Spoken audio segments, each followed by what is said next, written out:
Good morning class 8th। This will be your first lecture of chapter 8। बेटा ये आपका chapter 8 का first lecture है साइंस का। ठीक है, सेल स्ट्रक्चर एंड फंक्शंस। ठीक है, तो सेल का स्ट्रक्चर और फंक्शंस उसके हम पढ़ने जा रहे हैं। तो सबसे पहले cell and cell theory of life. तो सेल क्या होता है और उसकी थ्योरी, मतलब सेल कहाँ से आया, किसने बताया, उसके बारे में वो हम पढ़ने जा रहे हैं। ठीक है, तो all living beings are made up of cells. ठीक है, हर एक चीज़ दुनिया में जो बनी है वो सेल्स से बनी है। ठीक है, cell is the basic structural and functional unit of all the living organism.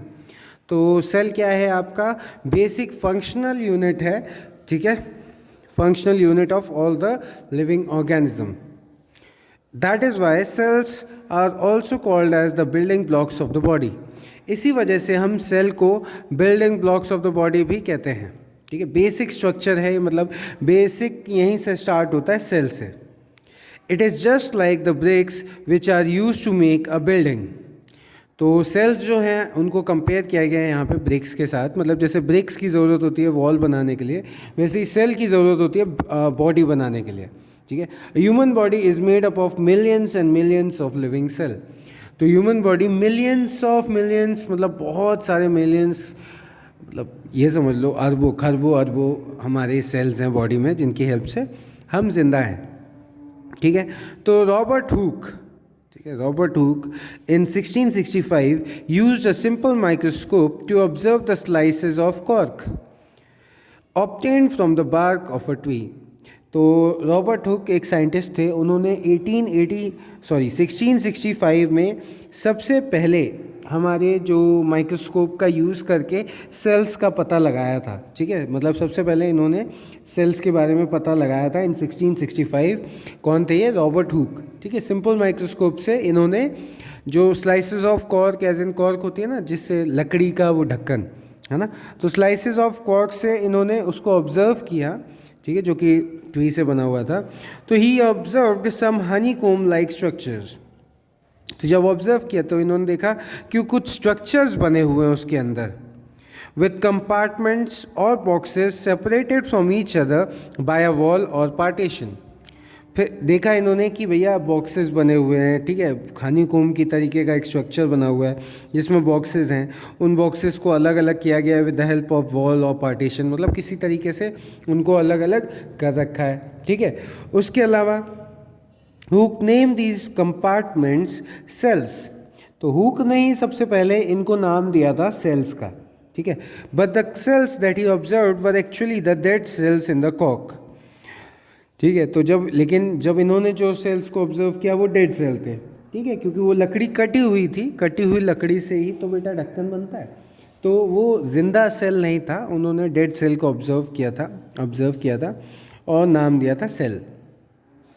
The cells of the living organisms were observed only after the discovery of improved microscope with very high magnification.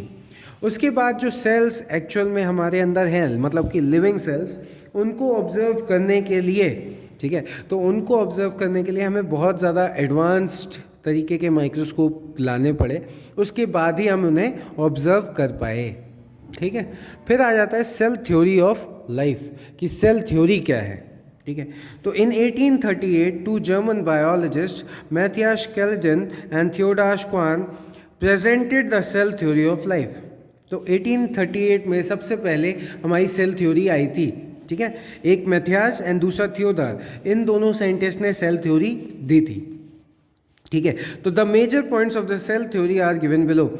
Major points जो इन्होंने cell theory के दिए थे वो ये हैं कि all living things are made up of cells. Cells are the basic structural and functional unit of life. तो इन्होंने सबसे पहली चीज़ तो ये बताया कि हर एक चीज़ सेल से बनी हुई है। ठीक है, और सेल्स जो है वो बेसिक हैं, स्ट्रक्चरल और फंक्शनल यूनिट, ठीक है, लाइफ के। समझ में आया?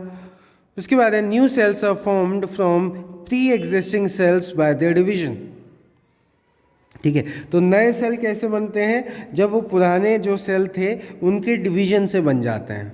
ठीक है, the organisations of the cells in the body of a living organism decides its structure.